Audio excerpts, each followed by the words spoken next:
This answer is completely wrong, and the AI has no idea. It just told me a book exists that was never written, a landmark legal case that never actually went to trial, a famous, inspiring quote that no human being has ever spoken. And it delivered all of this with absolute, unshakable confidence, zero hesitation, zero doubt. If you've ever trusted an AI model for critical research and gotten burned, this is the exact mechanism behind why it happened. Over the course of the next 10 minutes, I'm going to walk you through step by step why this occurs. It isn't a random glitch. It is the core architecture of how modern large language models operate. I'll also share the single most effective habit that catches almost every AI lie before it damages your work. If you leave now, you'll continue trusting a system built from the ground up to synthesize plausible fiction. Most people operate under a massive misconception. They assume AI lies because it's somehow broken, or biased, or missing key pieces of training data. But that is fundamentally wrong. The uncomfortable truth is this: it isn't retrieving facts at all.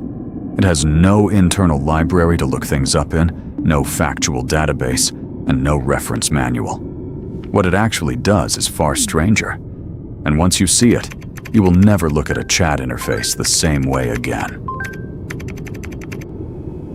When you type a prompt into ChatGPT, it isn't searching an index for the correct answer. It is guessing, one single token at a time.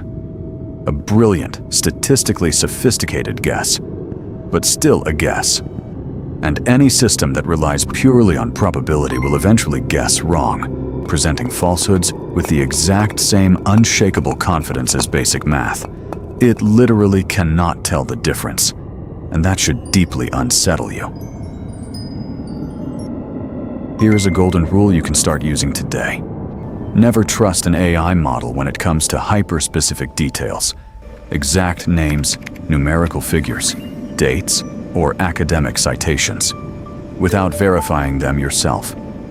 That is where the probability engine breaks down and invents. But why does it invent those specific details instead of making up whole sentences? There is a hidden parameter underneath, and in just a few minutes, I'm going to reveal the exact setting that controls how creative those lies become. To understand why this happens, let's open up the hood and look at what's happening under the surface. At its core, a large language model is nothing more than a hyper-advanced next-word prediction engine. When you feed it a prompt, it evaluates every character provided so far and calculates a probability map. Given all these preceding words, what word is most statistically likely to come next? Once it selects that word, it appends it to the sequence, and then runs the exact same calculation again, and again, and again. That is the entire fundamental loop. That single iterative process is the core engine powering the most revolutionary software of our generation. Now, here is the major epiphany. These models were never trained to be correct. They were trained to be plausible. In the vast majority of cases, what sounds plausible and what is factually true overlap completely, which is why the AI gets things right so often. But when plausible language and factual truth drift apart, the model will always choose the sentence that sounds right over the sentence that is right. So where do these completely hallucinated facts actually come from? This exact structural tension is where hallucination is born. During its training phase, the model ingested billions of human-written sentences, crafted with absolute authority, and almost zero training examples that said, "I don't know," or "I lack sufficient data." As a direct result, the network learned that unwavering confidence is simply the required visual and tonal style for any response. It effortlessly mimics the tone, structure, and vocabulary of an industry expert, regardless of whether it actually possesses the underlying data. To the model's neural network, stating the capital of France is Paris, and generating a citation for a fictional medical study come out of the exact same mathematical process. To the algorithm, both are merely high-probability strings of text. There is no secondary fact-checking module running in the background, no real-time validation layer, and no internal red flag signaling when a statement is grounded in reality versus when it is fabricated. None at all. So what actually governs how wild or grounded these probabilistic guesses become? That brings us directly to the parameter I promised to explain. That parameter is called temperature. When temperature is set near zero, the model plays it completely safe.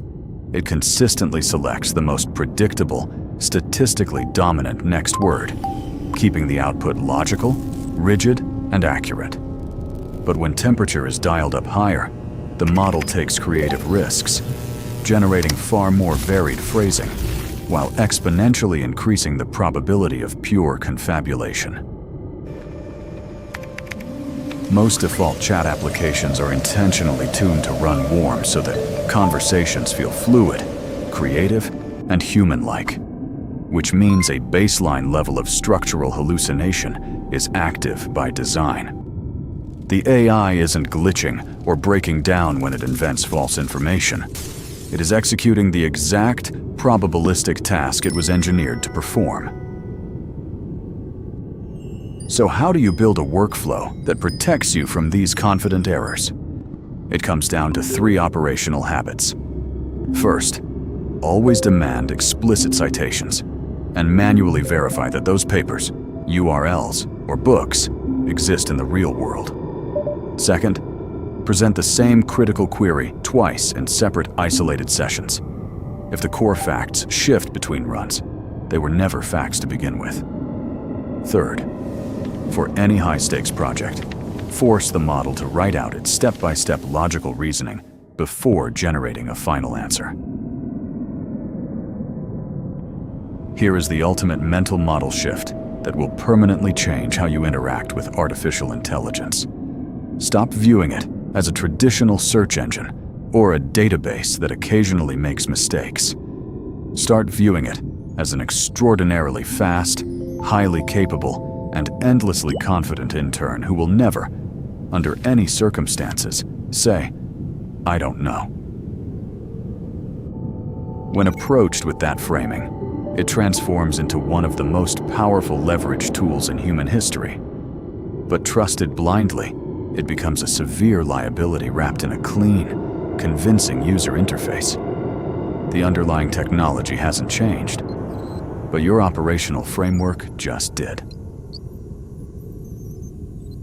However, understanding why the model hallucinates is only half the puzzle, because most users are getting far worse results simply by structuring their initial prompts incorrectly from the very start. And that single mistake, the foundational prompting error that 95% of people make every single time they open ChatGPT, that single prompting error is where most people get trapped. And fixing it is exactly what this channel is built for. I'm creating a complete series breaking down the hidden flaws in these AI tools and how to actually master them. If you want to stay ahead of where this tech is going instead of being fooled by it, hit subscribe. There's a lot more coming.